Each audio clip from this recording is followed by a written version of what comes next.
Terus yang kadang-kadang aku lagi menyutradarai atau kadang-kadang aku lagi jadi produser film, mungkin nggak ya aku ke lokasi syuting pakai kebaya gitu. Terus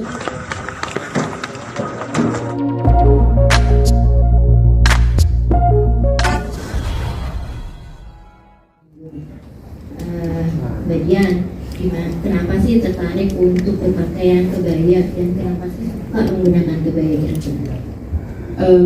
Aku senang banget sebenarnya diajakin untuk ikut membantu gerakan ini.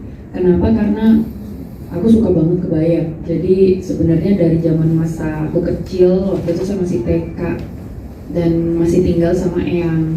Dan zaman dulu kalau kita diundang ke kondangan gitu, pasti biasanya seragamnya adalah pasti pakai kebaya gitu loh.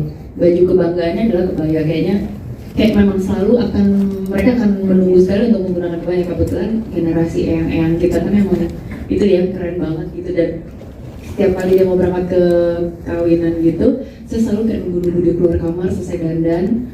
Terus kalau saya udah ngeliat dia seluruh outfitnya gitu, pakai selendang, pakai sanggulnya gimana, pakai giwangnya gimana, makeupnya dia, pakai tasnya gimana, slopnya gimana, aku suka kayak hampir suka bengong gitu, karena nggak kenalin kayak dia sehari-hari, tapi dia kalau lagi dandan pakai kebaya tuh aku sampai gitu. Jadi aku inget banget itu, benar, auranya juga beda banget, karismanya beda banget. Kesannya tuh kayak dia kayak super power gitu loh kalau menurut aku, karena karisma perempuan Indonesia tuh keluar banget kalau udah pakai kebaya, pakai kain, kebaya, selendang segala macam. Jadi dari situ tuh kayaknya nempel banget di memori aku bahwa kayaknya memang orang Indonesia tuh baru kelihatan cantiknya kalau pakai kebaya gitu loh. Jadi aku sendiri sekarang pas udah jadi perempuan dewasa kayak gini jadi merasa tertantang, bisa nggak ya aku kayak yang dulu gitu pakai baju kebaya dan bisa membawakannya dengan percaya diri dan tetap merasa ini tuh keren dan ini tuh elegan, walaupun sebenarnya kan kayak ada analogi kesannya kebaya itu adalah pakaian yang digunakan zaman dulu gitu, dan kita kan sekarang justru manusia yang modern banget nih, yang sudah punya tantangan yang di dunia modern yang macam-macam. Kita mungkin harus bolak-balik kerja, karena perempuan sekarang juga banyak banget yang ikut masuk ke dunia kerja, dan kemudian mungkin teman-teman pegawai kerja juga ada yang mungkin commuting itu pakai kendaraan umum gitu loh. Apakah masih mungkin ya pakai kebaya gitu sehari-hari? Nah di situ justru aku juga jadi bertanya sih sama diri aku juga sebagai seorang aktris yang kadang-kadang aku lagi menyutradarai atau kadang-kadang aku lagi jadi produser film, mungkin nggak ya aku ke lokasi syuting pakai kebaya gitu. Terus habis itu aku terinspirasi banget gitu, teman aku dan teman kerjaku Mbak Kamila Andini, putrinya Mas Garin, dia kan sutradara gitu ya, dan dia berangkat syuting berkebaya gitu. Wah keren ya, bawahnya pakai sneakers gitu. Jadi ternyata kebaya tuh tidak hanya pakaian yang mungkin kita harus pakai tuh ke kondangan aja, seragaman jadi pagar ayu, terus harus pakai hak tinggi. Juga tuh tiap hari si Kamila pakai sepatu sneakers, pakai sendal gunung, masuk-masuk aja, dan tergantung karakternya sih dan kreativitas kita juga gimana cara kita menggunakannya. Jadi ini juga aku sebenarnya challenge buat diri aku sendiri, seberapa kreatifnya aku memadupadankan kebaya dengan pakaian sehari-hari aku gitu, dan apakah aku memiliki kepercayaan diri dan kreativitas untuk bisa membawakan kebaya itu dalam aktivitas sehari-hari sebagai pakaian sehari-hari, nggak cuma di acara khusus aja. Jadi Mbak Dian memang dari kecil ya Mbak Dian ini udah dengan sosok berkebaya gitu ya Mbak Dian. Oke. Lalu arti kebaya bagi seorang Dian Sastro ini seperti apa sih? Nah gini, kebetulan aku kan pernah punya pengalaman untuk traveling kadang-kadang ya, dan kita kadang-kadang kalau traveling tuh waktu itu saya pernah ke Jepang, dan di pusat perbelanjaan Jepang gitu di Ginza, dimana semua orang tuh semua orang Indonesia yang kesana tuh berburu brand-brand Eropa gitu ya.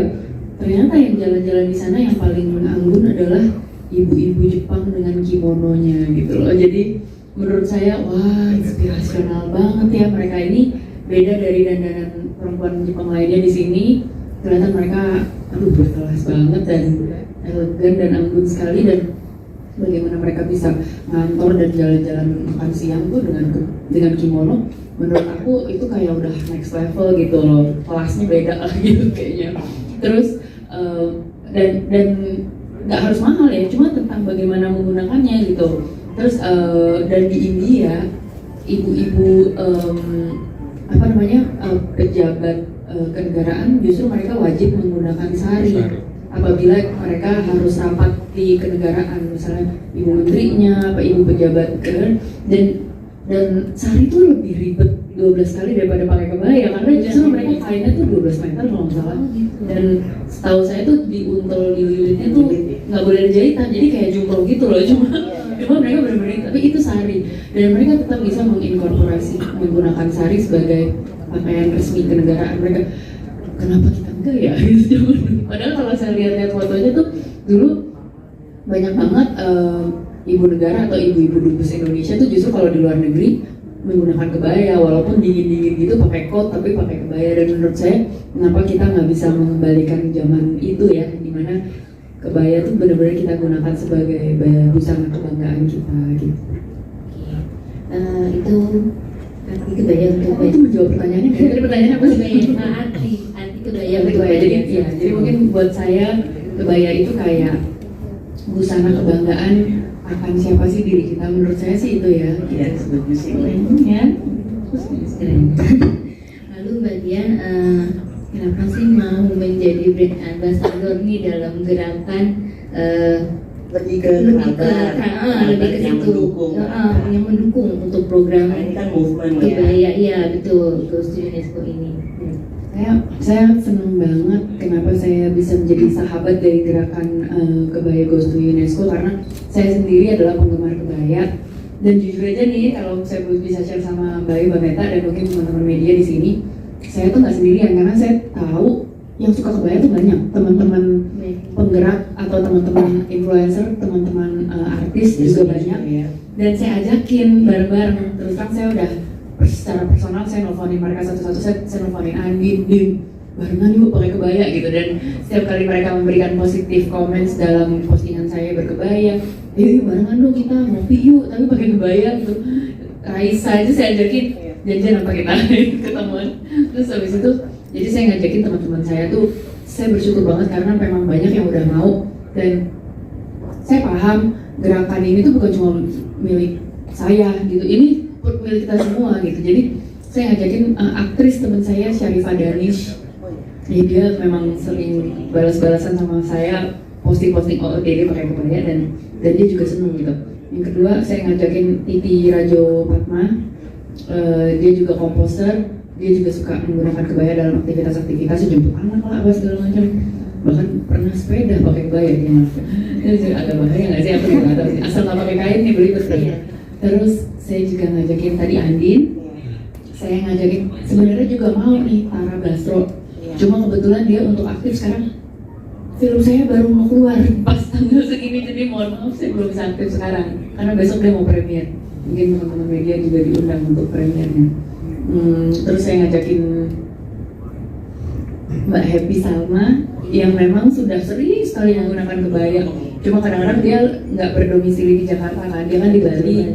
Jadi memang itu harus kayak udah bagian dari aktivitas sehari-hari, kadang-kadang harus berkebaya kalau lagi upacara-upacara banjarnya, adat gitu-gitu. Jadi dia kan harus aktif juga di sana gitu. Ya gitu sih. Oke, Mbak Dian. Lalu Mbak Dian, boleh dong untuk ajak semua perempuan di Indonesia nih untuk mengikuti gerakan program kebaya. Saya lupa satu nama. Silakan Mbak Dian. Saya juga ngajakin Rania Yamin yang juga gemes banget. Nah itu dia bahkan jual gini, dia suka cuci gudang kebaya eyangnya yang kebetulan merupakan putri keraton Solo juga maupun negara. Dan dari jualan kebaya dia suka foto-foto OOTD kebaya sampai akhirnya dia jadi kayak influencer kebaya. Dan dia bilang, bagian angkatan aku sekarang udah banyak banget loh yang pakai kebaya. Oh ya, yang bener, kok angkatan aku biasa aja ya gitu. Nggak, terbukti dengan gini Mbak, dulu kalau aku posting jualan kebaya eyang, dulu tuh paling lakunya pelan-pelan, sekarang baru posting 5 menit udah laku Mbak gitu. Berarti banyak yang pakai, terus antusiasmenya bagus banget nih. Ya tadi apa sih ajakan untuk perempuan di Indonesia nih Mbak Dian untuk gerakan program kebaya Ghost to UNESCO? Mungkin ajakan aku adalah yuk teman-teman kita pakai kebaya sehari-hari, nggak usah kita asosiasikan kebaya tuh nggak usah yang mahal-mahal tuh nggak usah gitu loh. Oh nggak sih kebaya yang aku pakai sekarang jujur ya, aku kasih tahu ini aku buka harganya ya. Harganya 55.000 saja dan saya beli online di marketplace dan sedih. Jadi tidak lagi ada alasan bahwa kebaya tuh kayaknya sesuatu yang bisa menguras dompet kita, terus habis itu kita harus tunggu acara khusus untuk wah harus mewah banget gitu. Kayaknya jangan sampai kita juga terjebak bahwa kebaya itu adalah ajang untuk pamer-pameran gitu loh, karena sebenarnya bukan itu intinya. Kebaya tuh kita jadi baju sehari-hari aja gitu, jadi kayak gimana sih baju-baju yang sehari-hari kita gunakan beraktivitas, nggak usah yang wah banget, tapi yang penting kita nyaman, tetap bisa beraktivitas, dan plus poinnya adalah ini bisa jadi identitas kita loh gitu aja sih. Jadi dengan berfoto menggunakan